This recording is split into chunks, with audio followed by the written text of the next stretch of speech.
What is going on, YouTube? Hello, I'm back. Welcome to my parents' house. I'm currently here recording some vocals, which is exciting. So those previous videos you watched where I was writing those songs, I am turning those into an EP. So keep an eye out for that.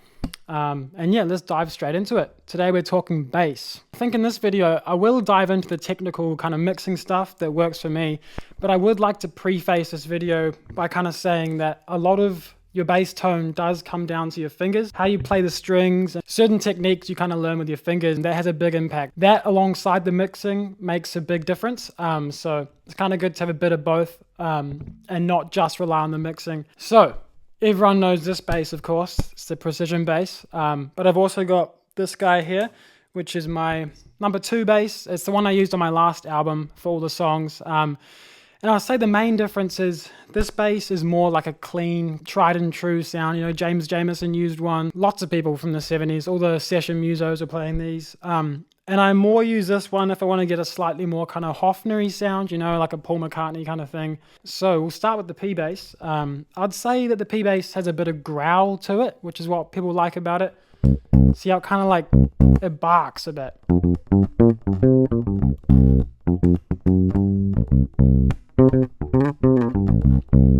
So what I'm going to do is I'm going to play a bass line. It's going to be some Jive Talkin' by the Bee Gees. I'll play it through with the P-Bass. Then I'll play it through with this guy, and we'll kind of A-B them. I'll show you the main differences. And then, yeah, we'll go from there.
Yeah, that's enough. I've made my own kind of effects, kind of rack unit with the stuff I like to use. So I'll kind of break that down real quick. First of all, run it through a saturator initially. That's just to kind of, I guess, beef up the signal a little bit, like kind of emulating if you're going into like a desk, you know, in a studio, kind of giving it a bit of a push, you know, like it's going through a Neve or something. And you can see it's just saturating it a little bit. Nothing crazy. You don't want to smash it straight away. So next I do an EQ, and these particular frequencies I like to cut out a little bit. I find with the P-Bass, it's usually around like 250 hertz to 400 or 500. There's a few kind of weird honky frequencies which kind of poke through in a bad way. So I'll kind of leave it off for a little bit. And now I'll turn it back on. Very subtle. But yeah, that's what I've found is kind of good to cut with the P-Bass. Yeah, then next I put it through a glue compressor with a slow attack and a quick release around there. And how far am I ducking it? Yeah, so around like 5 dB I'm ducking. And it's good to use like a slow attack because you kind of want to let the transient through. Yeah, and if you're playing with your fingers quite aggressively, it's kind of good to let that initial kind of thwack cut through, and then it just kind of subtly brings it down just quite transparently. So A-B that on and off.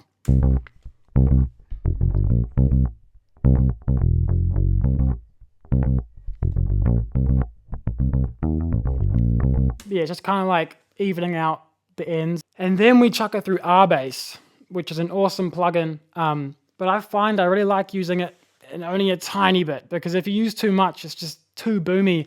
And I think that's the beauty of 70s music especially, is that the bass isn't so like subby and huge. Like it's got a bit of beef at the bottom, which is why I use a little bit, like around -12 to 13. And yeah, so this is with it off. And now we'll chuck it on. I honestly think that's too much, like, for a song like this, so I'll probably dial it back a bit. Off.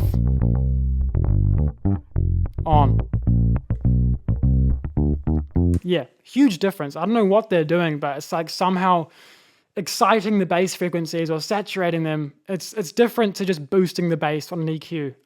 I couldn't tell you why, but it just sounds mean, so get that plugin. And then last in the chain, we got some multi-band saturation, which is very important for getting the certain frequencies you like to shine through. And I'll kind of show you what I'm doing in this plugin. This is what I've found that works really well for the kind of sound I'm going for. So I've split it into 3 bands. You can control each band separately and the levels and the amount of saturation in each band. So if we just solo this low band, just the low stuff, what I'm doing is running it through a gentle saturation. And yeah, just giving it a bit of drive. And then if we go to the next band I've got, it starts at around 250 is where I'll start the second band, and then up to like 2K. So if we solo that, this is kind of where the honk is that I was talking about. It's like quite honky. See that? Honk, honk. And I usually push it a bit harder in this area. I'm using a warm tape, and yeah, driving it quite a lot. And I've also boosted the gain in this area, just because I find with the Pbase, that kind of area, once you've kind of dealt with these nasty frequencies here, it's kind of nice to boost all of it in that kind of range up a little bit, just so it punches through the mix, you know. So yeah, I've boosted that a little bit. Then with the top stuff, I usually, I'm cranking it pretty hard actually. Let's listen to it. It's just like the click. Yeah, very subtle. But yeah, if we listen to the whole thing together now. See how that mid-range is just cutting through nicely? If I pair it with the drums now.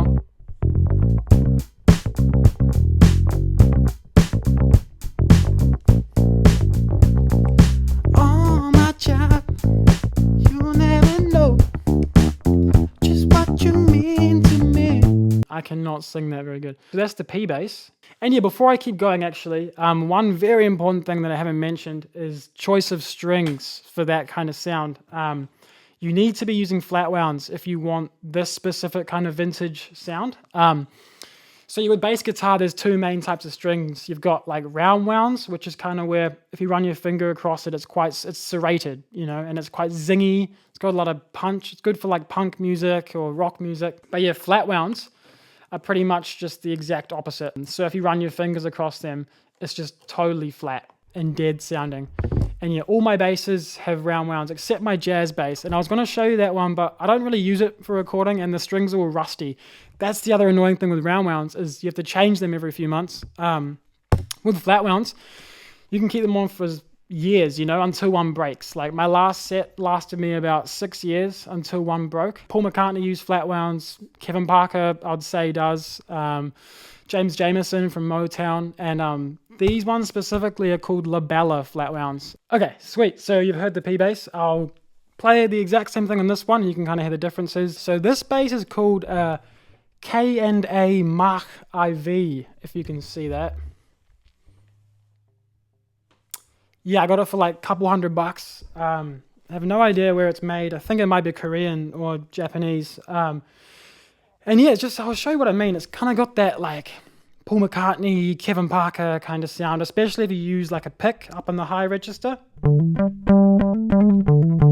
Real like woody sounding. And it's got a humbucker pickup. So pretty much the difference between that and say like this is kind of like a single coil type thing on the Pbase is that it's a bit warmer sounding, the humbucker, and it gives it a bit more kind of, I guess, yeah, warmth and like woodiness, especially up here. So this is my go-to for like Paul McCartney type things. Yeah, sounds really good for Beatles stuff.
Beans. Okay, I'll put that same rack that I've made onto this track, but I have a feeling it might need to be processed a little bit differently just because there'll be different frequencies which are kind of poking through, I'd say.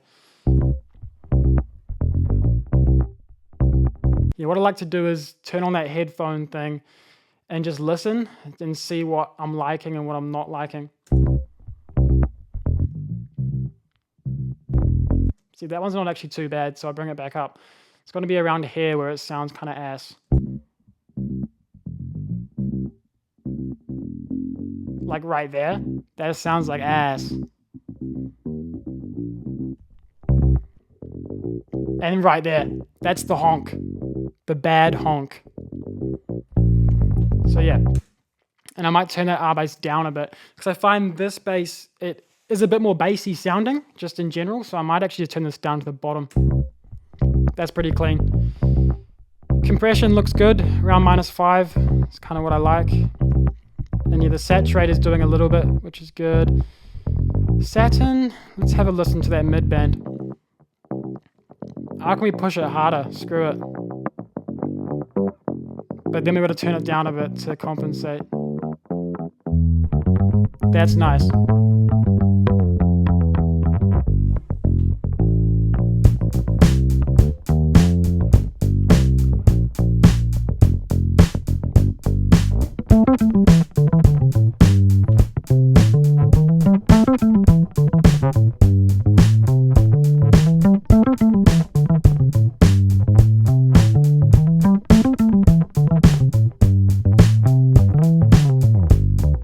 Yeah, a bit more honky sounding. That's why I like the Pbase a bit more. It's just more clean, more precise.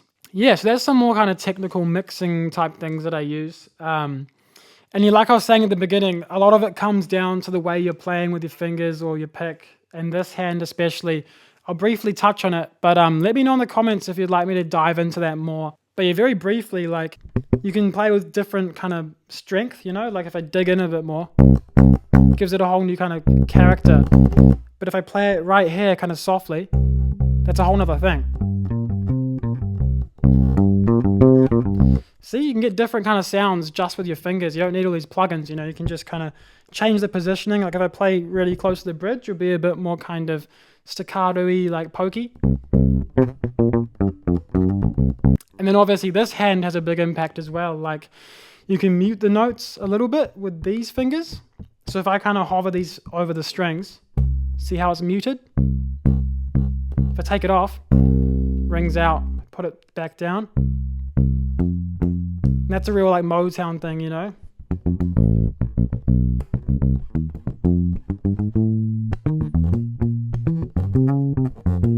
Oh, blaming it all on the nights on Broadway.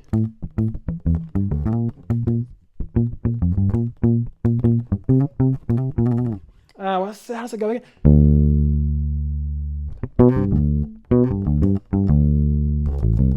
That's a good song.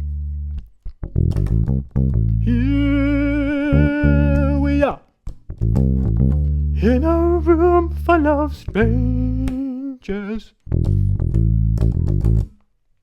standing in the dark where your eyes couldn't see me. Well, I had to follow. Robin's voice is so good from the Bee Gees. Well, I had to follow you. Yeah, so hope you enjoyed that. That's just a few kind of things that work for me with the bass. And yeah, hopefully you can take something away from this and apply it to your own music. Yeah, if you're new to the channel, It means a lot if you subscribe and check out my older videos. I've been making some awesome beats, and yeah, I'm just currently doing the vocals, so I'm going to keep trucking on with that. That's a wrap. Peace.